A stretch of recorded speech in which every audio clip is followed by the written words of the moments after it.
Welcome on Easy Learning. Now in this part of the video I will explain about the poet W.H. Auden. Now the leaves are falling fast. तो W.H. Auden का जो पूरा नाम था, W से western और H से होग, ऑडेन. इनका जन्म 1907 में हुआ था और इनका डेथ 1973 में हुआ था. Who won the Pulitzer Prize in 1948? Who means जो, यहाँ पे who means कौन नहीं होंगे क्योंकि यहाँ पे नाउन ये एडजेक्टिव क्लॉज लगा हुआ है, तो who means होंगे जो या जिन्हें, जो कि 1948 में पुलिट्जर प्राइज जो है वो जीते थे for his collection the age of anxiety. वो क्यों जीते थे, क्यों मिला था उनको पुलिट्जर प्राइज? क्योंकि वो द एज ऑफ एंग्जाइटी का कलेक्शन किए थे. Was a versatile and intellectually vigorous poet. वो बहुत ही वर्सटाइल थे. वर्सटाइल का मतलब होते हैं जो बहुत ही अच्छे जाने माने होते हैं, और इंटेलेक्चुअली रूप से बहुत ही विगरस थे. विगरस मतलब बहुत ही स्ट्रांग. वर्स ड्रामेटिस्ट भी थे, वर्स में ड्रामा लिखते थे. क्रिटिक थे. क्रिटिक क्या होता है?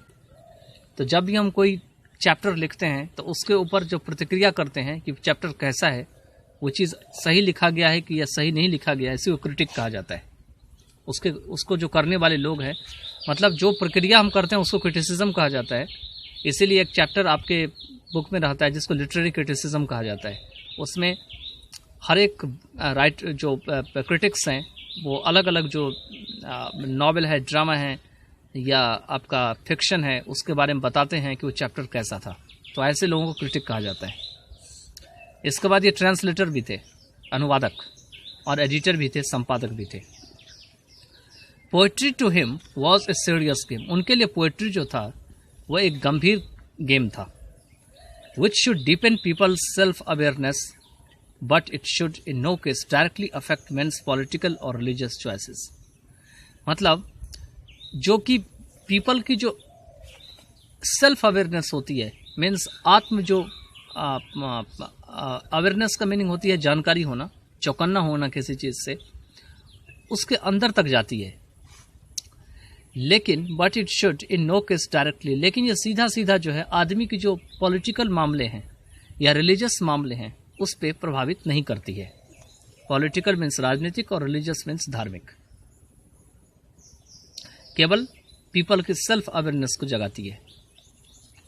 His early poems exhibit his interest in political affairs. उनका जो शुरुआत का पोएम है, अर्ली पोएम्स, वो जो है पॉलिटिकल अफेयर्स के बारे में जो है उनका इंटरेस्ट को दिखाती है. एग्जिबिट मीन्स दिखाना, और साथ में विचारों को, आइडियाज को.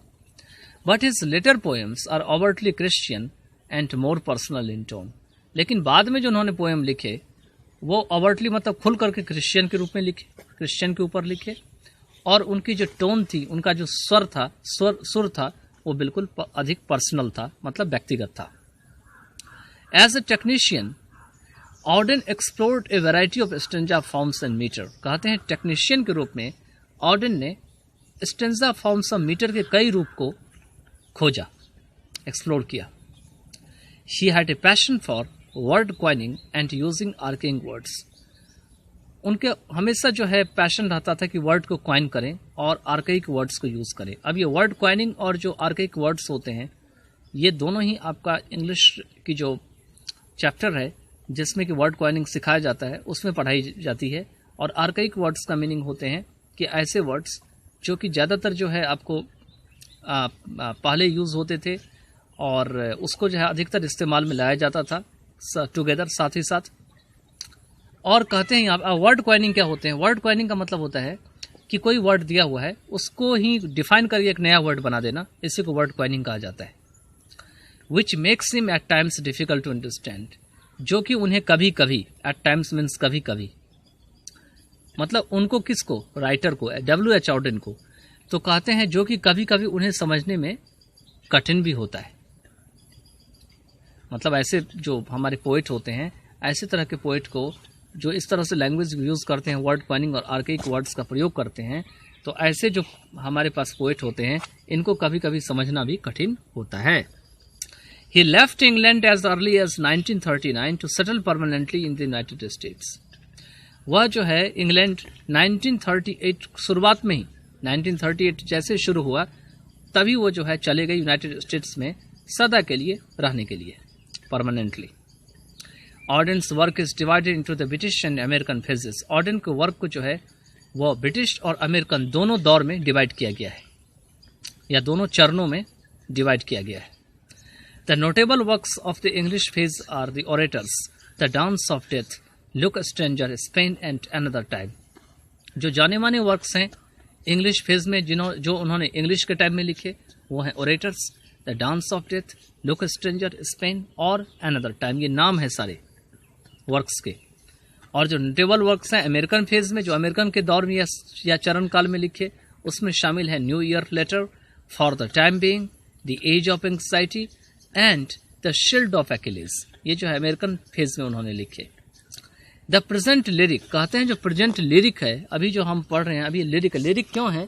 क्योंकि सिंग सॉन्ग वे में इस पोएम को गाया गया। इसमें जो है रिदम भी है और इसमें जो है जो आपका राइम स्कीम है वो भी है, तो इसीलिए इसको जो है प्रेजेंट लिरिक कहा गया है। Now the leaves are falling fast. ये किसके बारे में बताती है? तो फ्रस्ट्रेशन के बारे में बताती है। फ्रस्ट्रेशन जानते ही हैं, जब गुस्सा होता है अपने अंदर का बाहर निकालते हैं। इनहेरेंट इन ह्यूमन लाइफ, जो ह्यूमन लाइफ के अंदर जम चुका है, छा गया है, inherent. The aspirations that are not fulfilled, ऐसी आकांक्षाएं ह्यूमंस के पास है जो पूरी नहीं हो पाती है और इसके कारण वो फ्रस्ट्रेशन दिखाता है। And the sense of loneliness, और अकेलापन में वो कैसा सोचता है, loneliness. In which every individual lives and dies, जिसमें हर एक इंडिविजुअल जीते भी हैं और मरते भी हैं। मतलब हर एक इंडिविजुअल के पास फ्रस्ट्रेशन भी होती है, एस्पिरेशंस भी होती है और लोनलीनेस भी होती है।